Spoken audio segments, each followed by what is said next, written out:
Okay, clever name, gang. We got the SS up in the air today because I've noticed some clunking when I'm driving around, especially going up and down curbs and things like that.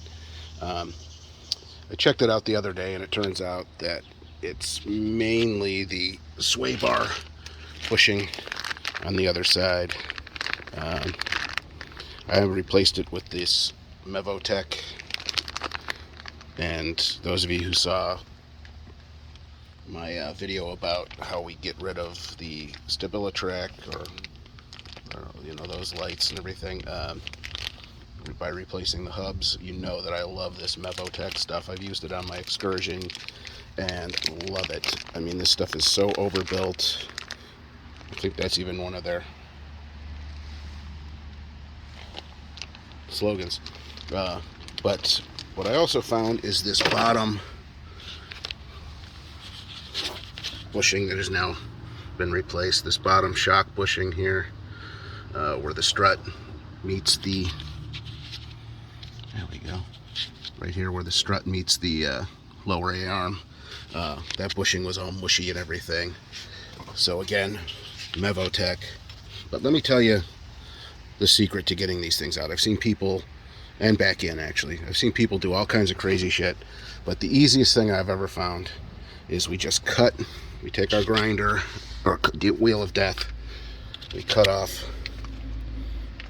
this part with the taper. Now this is hardened, it's going to cut tough. You're going to probably use a wheel, maybe even two. But this goes in through the back like this, and this bolt is normally going in from the back to the front. So you use your cheap ball joint press from Harbor Freight to press out this bolt from the front to the back. You dress it with the grinder just a little bit on the edge, because this is basically the same size as this hole.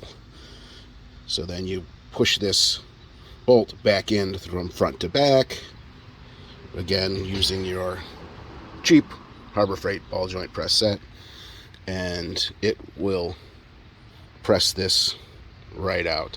See, I tried here a little bit just to maybe peen that edge over a little, and I thought, this is stupid. Measured this up, and it's exactly the right size. So it just pops out, and it only really is held in this one spot here. I mean, this one here, but mainly here where the shoulder is. So it'll pop as soon as you get enough pressure on it. Boom, it'll pop right out.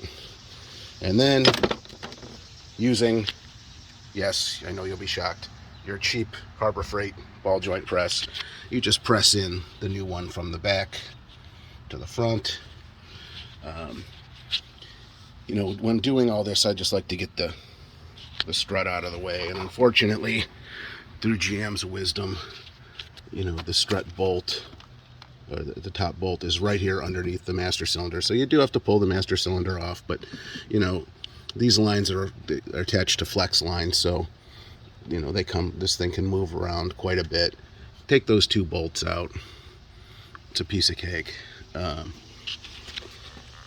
then doing these sway bar lengths, there is a left and a right. You'll find that they only go in one direction. If you can only make them go one way. Get some good ones like these. These were not that expensive compared to the cheapies. Nice, greasable. And again, they just go in with a 21 or 22. I think it's a 21 millimeter wrench. And then you hold the, here's the old one.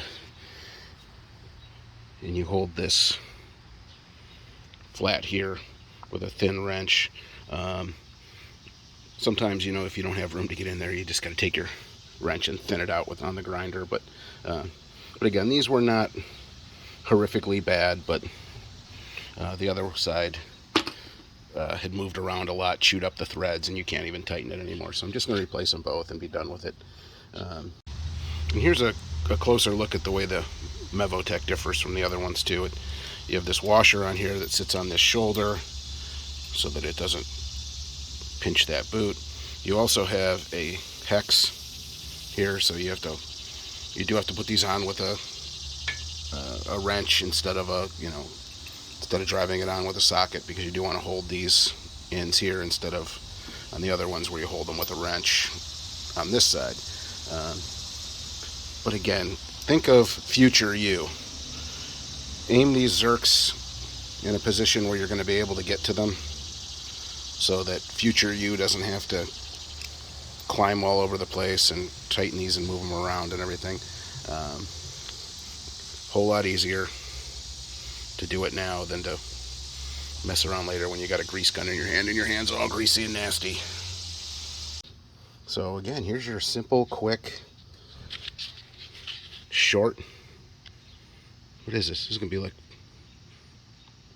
be under 5 minutes. This is a record for us here at Clever Name Garage. But again, good time if you're going to change out these struts. Good time to do that. Good time to check your ball joints. Get a big pair of channel locks or C-clamp or anything. See if they get any movement out of them. Because you never know exactly where that noise is going to come from. With mine, it was pretty obvious, but you never know. All right, well, hit that like and subscribe and all that crap, and we'll catch you later.